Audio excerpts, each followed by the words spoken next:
Cześć, witam na kanale Hard Reset. W tym odcinku pokażę Ci, jak zmienić nazwę odcisku palca w telefonie Redmi 17.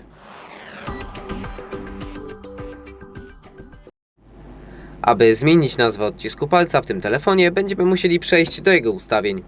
Następnie musimy zjechać do zakładki do odciski palców, dane twarzy i blokada ekranu.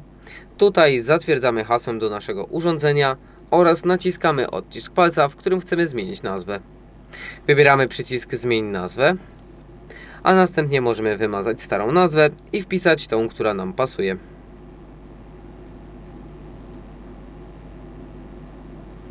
I zapisujemy przyciskiem OK. Jak możemy zobaczyć, nazwa się zapisała. Jeżeli wideo było dla Ciebie pomocne, zostaw łapkę w górę oraz subskrypcję. Z mojej strony to tyle. Ja się żegnam. Cześć!